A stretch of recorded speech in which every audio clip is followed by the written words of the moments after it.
सभी साथियों को राम राम नमस्कार। उम्मीद करता हूँ आप सभी बहुत ही बढ़िया होंगे। इस वीडियो में हम बात करने वाले हैं आरपीएफ 2024 की जो आपकी वैकेंसी आई है कांस्टेबल और एसआई की, इसकी तैयारी आप कैसे कर सकते हैं।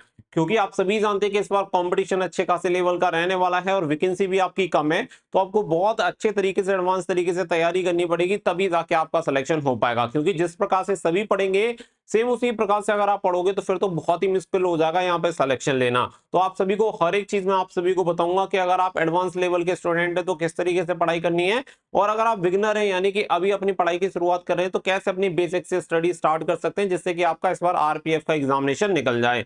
तो वीडियो को लास्ट तक ध्यान से जरूर देखिएगा। वीडियो पसंद आए तो प्लीज वीडियो को लाइक शेयर करके चैनल को सब्सक्राइब कर लें और बेल आइकन पे प्रेस कर लें, ताकि फ्यूचर में आने वाली हर एक अपडेट का नोटिफिकेशन आपको सबसे पहले मिलता रहे। आगे बढ़ते हैं और पूरी जानकारी आप सभी को देते हैं। तो सबसे पहले जो ध्यान देना पड़ेगा वो आप सभी को देना पड़ेगा आपके सिलेबस पे। तो सिलेबस में अगर हम बात करें तो देखिए, मैथमेटिक्स के जो क्वेश्चन पूछे जाते हैं वो आप सभी के 35 क्वेश्चन पूछे जाते हैं और 35 नंबर आप सभी को दिए जाते हैं। इसके अलावा अगला जो सब्जेक्ट आता है वो आप सभी का आता है रीजनिंग, और रीजनिंग के 35 क्वेश्चन पूछे जाते हैं। इसके लिए भी आपको 35 नंबर दिए जाते हैं। इसके अलावा सबसे लास्ट और मोस्ट इंपोर्टेंट जो सब्जेक्ट आता है वो आता है जीके जीए यानी कि जनरल नॉलेज जनरल अवेयरनेस। इसके 50 क्वेश्चन पूछे जाते हैं और 50 मार्क्स आपको दिए जाते हैं। तो सबसे ज्यादा जो वेटेज रहता है वो जीके जीएस का आप सभी का यहाँ पे सबसे ज्यादा वेटेज आपको देखने के लिए मिलता है। यानी कि 120 क्वेश्चन आपको एग्जामिनेशन में पूछे जाएंगे, 120 नंबर आप सभी को दिए जाएंगे। ये जो पेपर का समय होगा वो 90 मिनट का आपका समय होता है। 90 मिनट में आपको 120 क्वेश्चन के आंसर देने होते हैं। एग्जामिनेशन का जो मोड होता है वो होता है सीबीटी यानी कंप्यूटर बेस्ड एग्जामिनेशन होता है। साथ ही में यहाँ पे नेगेटिव मार्किंग भी आप सभी की रहती है, और नेगेटिव मार्किंग आप सभी की 1/3 की नेगेटिव मार्किंग रहती है। यानी कि अगर आप 3 गलत उत्तर देते हैं तो आपका 1 अंक यहाँ पे काट लिया जाता है। अब आपको सिलेबस क्लियर हो गया कि कौन से में कितने सब्जेक्ट में कितने क्वेश्चन पूछे जाते हैं, कितने नंबर आपको मिलते हैं, कितना समय दिया जाता है, ऑनलाइन एग्जामिनेशन होगा, नेगेटिव मार्किंग रहेगी। ये पूरे पॉइंट आपके एग्जामिनेशन के सिलेबस के बारे में क्लियर हो गए।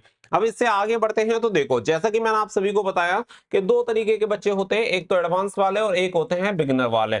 तो यहाँ पे दोनों के लिए हम बात करेंगे कैसे एडवांस वाले बच्चे तैयारी कर सकते हैं और कैसे बिगिनर वाले जो बिल्कुल बेसिक से अपना स्टडी स्टार्ट करना चाहते हैं वो कैसे अपनी तैयारी शुरू कर सकते हैं। क्योंकि बेसिक वाला बच्चा अगर एडवांस वाले बच्चे की तैयारी करेगा तो उसकी जो बेसिक चीजें हैं वो स्ट्रांग नहीं हो पाएंगी, तो एडवांस लेवल पे वो आराम से चीजों को कवर नहीं कर पाएगा। तो आपको स्टेप बाय स्टेप चलना है। अगर आप स्टेप बाय स्टेप चलेंगे तो आप बेसिक से भी चल के आराम से एडवांस वाले बच्चे से आगे जा सकते हैं, अगर आपके अंदर विल पावर है और आप करना चाहते हैं तो। अब यहाँ पे बात आती है कि कैसे एडवांस वाले बच्चों को और कैसे बिगिनर वाले बच्चों को यहाँ पे तैयारी करनी है। तो देखो, यहाँ पे सबसे पहले अगर मैं बात करूं कि बिगिनर वाले बच्चों की, जो बच्चे अभी अपनी शुरुआत कर रहे हैं वो अपनी शुरुआत बेसिक से कैसे कर सकते हैं। तो सबसे पहले आप सभी का जो बेसिक होना चाहिए वो क्लियर होना चाहिए।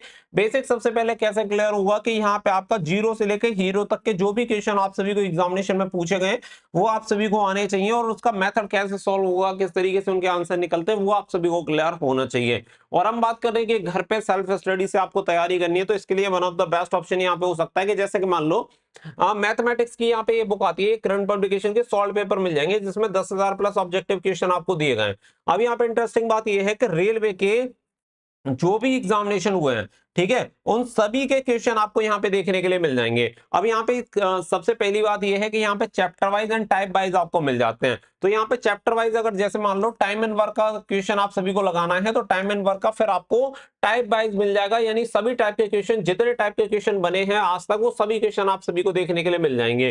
तो यहाँ से क्या है कि आपकी जो भी बेसिक चीजें हैं वो एकदम से आपके क्लियर हो जाएंगी। इसी तरीके से आपको रीजनिंग की भी बुक मिल जाती है 8,700 प्लस ऑब्जेक्टिव क्वेश्चन के साथ, और इसी तरीके से सार संग्रह नाम से ये सामान्य अध्ययन की बुक आपको मिल जाती है 1992 से 2022 तक के सभी क्वेश्चन आप सभी को देखने के लिए मिल जाएंगे। तो यहाँ पे जो बेसिक वाला बच्चा है, जो बिगिनर है, अपनी शुरुआत कर रहा है, उसकी जो बेसिक चीजें हैं वो यहाँ से क्लियर हो जाएंगे, और यहाँ से हर एक क्वेश्चन का ये भी कॉन्सेप्ट क्लियर हो जाएगा कि किस तरीके के क्वेश्चन किस तरीके के मेथड से सॉल्व करने हैं। क्योंकि अगर आप स्मार्ट अप्रोच नहीं रखोगे तो फिर कहीं ना कहीं आपको दिक्कत होगी।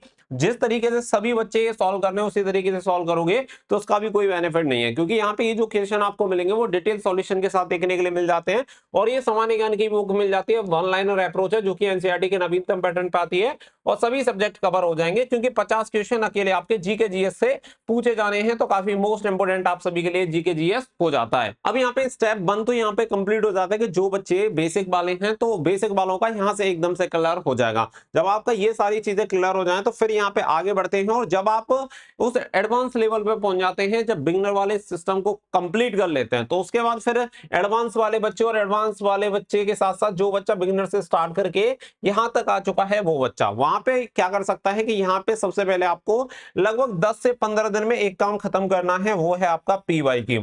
और यहाँ पे पीवाईक्यू आप सभी को दोनों के लिए मिल जाएगा। अगर आप कांस्टेबल की तैयारी कर रहे हैं पीवाईक्यू तो आपको कांस्टेबल के लिए मिल जाएगा, और अगर आप यहाँ पे तैयारी कर रहे हैं सब इंस्पेक्टर के लिए तो सब इंस्पेक्टर के लिए आपको सॉल्व पेपर पीवाईक्यू आप सभी को देखने के लिए मिल जाएंगे, जिसमें 23 सेट मिल जाएंगे, और आपको कांस्टेबल के लिए 41 सेट देखने के लिए मिल जाते हैं। तो आप 10 से 15 दिन में आपको क्या करना है कि सबसे पहले ये 10 से 15 दिन में आप सभी को यहाँ पे तो क्या करना है कि सबसे पहले 10 से 15 दिन में आप सभी को पीवाईक्यू खत्म कर लेना है। चाहे कांस्टेबल की तैयारी कर रहे हो या सब इंस्पेक्टर की कर रहे हो, तो जब आपका पीवाईक्यू यहाँ पे खत्म हो जाएगा तो फिर यहाँ पे स्टेप नंबर 3 आप सभी का स्टार्ट हो जाता है। तो ये 3 स्टेप में हमारी जो तैयारी है वो कंप्लीट हो जाती है। बेसिक वाला मैंने आपको क्लियर कर दिया, फिर आपका हो गया पीवाईक्यू। फिर इसके बाद जो अगला स्टेप आता है, अगला स्टेप यहाँ पे आप सभी को बता दें कि यहाँ पे फिर आप सभी का स्टार्ट हो जाएगा प्रैक्टिस वर्क हो।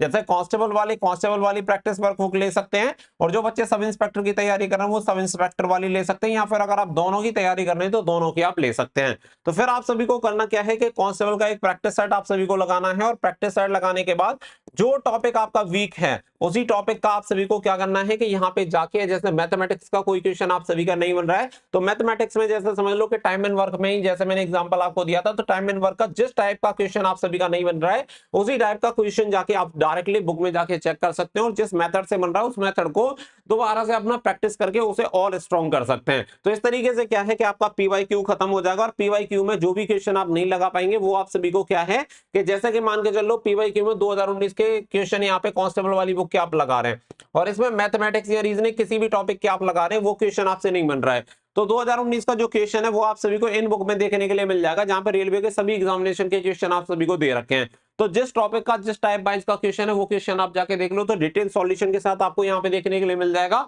इससे क्या रहेगा कि पूरा कंप्लीट बंडल आप सभी का हो जाता है, और 3 स्टेप में आपका जो तैयारी है वो यहाँ पे कंप्लीट हो जाती है, जिसमें मैंने आप सभी को स्टेप 1 बताया। फिर इसके बाद हमारा जो नंबर आया वो आया स्टेप 2, जो कि आपका एडवांस लेवल का हो जाता है, और इसके बाद स्टेप 3 हमारा जो आता है उसमें आप सभी का यहाँ पे क्या है कि दोनों को आपको मिक्स करना है, जिसमें आपकी प्रैक्टिस वर्क बुक और साथ ही में आपका जो चैप्टर वाइज आप सभी को बुक दे रखी है वो chapter wise and type wise आपको कंप्लीट करनी है। तो इस तरीके से आपकी जो तैयारी है वो यहाँ पे बहुत ही अच्छी तरीके से तैयारी हो जाएगी। अगर आप इन बुक को परचेस करना चाहते हैं जो मैंने आप सभी को बताई है, तो इसका लिंक भी मैं आपको वीडियो को डिस्क्रिप्शन में दे दूंगा, या फिर अपने नियर बाय बुक स्टोर से भी जाके परचेस कर सकते हैं। इस बुक के साथ एक अच्छी चीज आप सभी को देखने के लिए मिल जाती है कि स्क्रैच कार्ड भी आपको मिल जाता है, जिससे कि आप ऑनलाइन एग्जामिनेशन भी फ्री में लगा सकते हैं।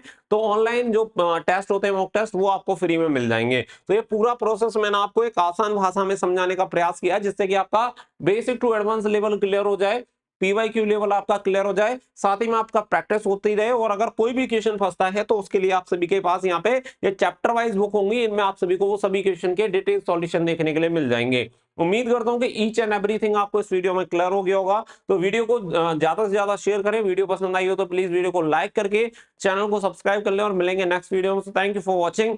जय हिंद, जय भारत।